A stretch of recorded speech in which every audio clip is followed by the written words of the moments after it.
जय हिंद दोस्तों। चलिए तो बात करते हैं इस एक और क्वेश्चन के बारे में। इस क्वेश्चन में क्या कहा गया?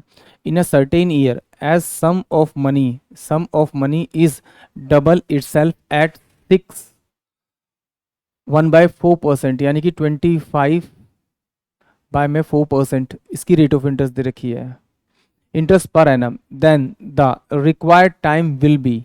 तो उसमें पूछा कि वो कितना टाइम पीरियड होगा कि जिसमें ये अमाउंट अपने का डबल हो जाएगा। तो सिंपल सी बात है, मैंने माना कि मेरे पास जो प्रिंसिपल है वो 100 रुपये है, तो मेरे पास जो टोटल अमाउंट है वो कितना हो जाएगा आपका 200 रुपीज़ है। किस परसेंट पे हो जाएगा? 25/4% पे हो जाएगा। तो इसका मतलब इसका जब मैं डिफरेंस निकालूंगा तो मेरे पास डिफरेंस क्या होगा? वो मेरे पास इंटरेस्ट होगा। कितना? 100 रुपीज़ मेरा इंटरेस्ट आएगा। किस इंटरेस्ट पे आया? 25/4% पे आया। तो इसका मतलब मुझे टाइम पीरियड निकालना है। तो मुझे पता है कि भाई मेरे पास इंटरेस्ट कितना है, 100 रुपीज़ मेरे पास इंटरेस्ट आया। प्रिंसिपल अमाउंट कितना है मेरे पास में? 100 है।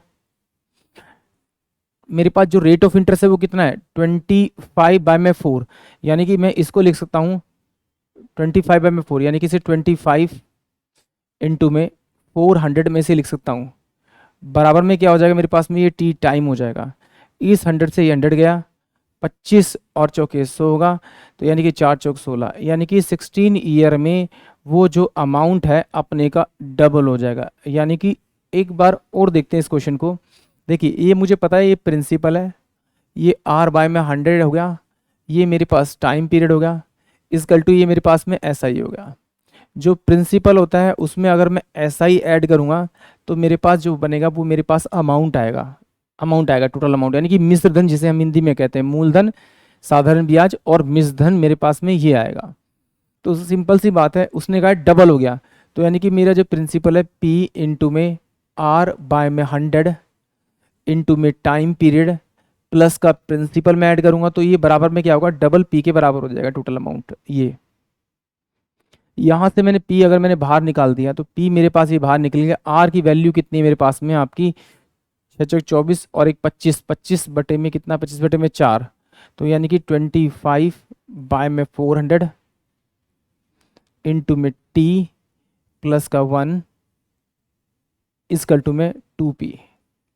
ये p से ये p कॉमन कट जाएगा, इसको मैं देखूंगा। अब इसको देखेंगे तो ये मेरे पास 25/400 t इसकल टू में ये इधर जाएगा तो ये हो जाएगा 1, तो ये t इसकल टू कितना आ जाएगा मेरे पास में? 400/25, तो 25 चौके 100, तो टाइम पीरियड कितना होगा आपका? 16 ईयर।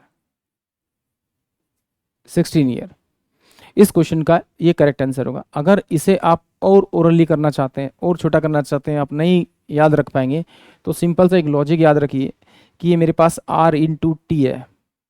ये इस फॉर्मूले को याद रखना। इसका मतलब क्या है कि जितना टाइम वो प्रिंसिपल को गुना करने के लिए बोले उतना गुना कर दीजिए। और आपको मानना है कि 100 रुपीज़ मेरे प्रिंसिपल है, जो अभी हमने किया ये वही है सेम। 100 को डबल करने के लिए क्या है? तो ये क्या हो गया आपका? 100 को डबल करेंगे तो कितना हो जाएगा आपका? 200। ये क्या हो जाएगा? अमाउंट।